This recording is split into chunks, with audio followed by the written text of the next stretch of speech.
It's been a week where there was some rare good news. Food and medicine finally went in to the besieged old quarter of Homs. And more than 1,000 people were brought out during a temporary truce between rebel fighters and the government. But resolving Syria's deep humanitarian crisis needs a political solution. That helped push the warring parties to attend peace talks in Geneva. But the second round ended today in complete failure. They couldn't agree on an agenda, nor even a date for the next meeting. The disheartened UN envoy ended the session with a direct message to the Syrian people.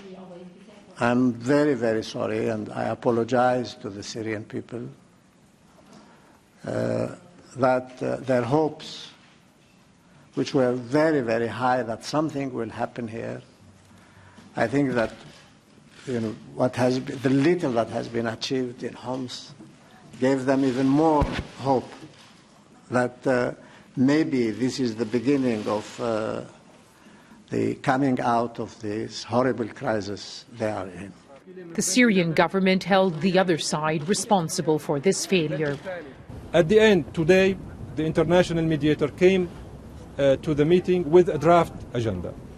We immediately accepted the draft agenda, while the other side did not.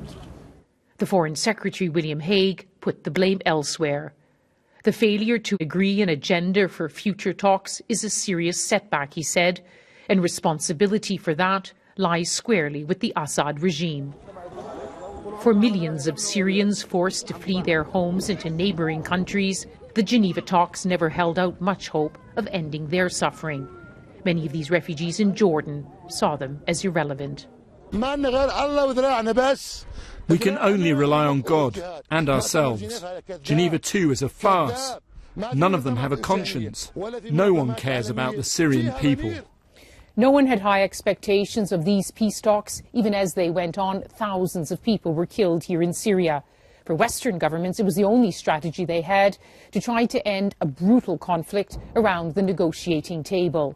But there's no military solution, as you can hear, in sight either. So the only certainty is that this war looks set to continue, and many fear it will only get worse.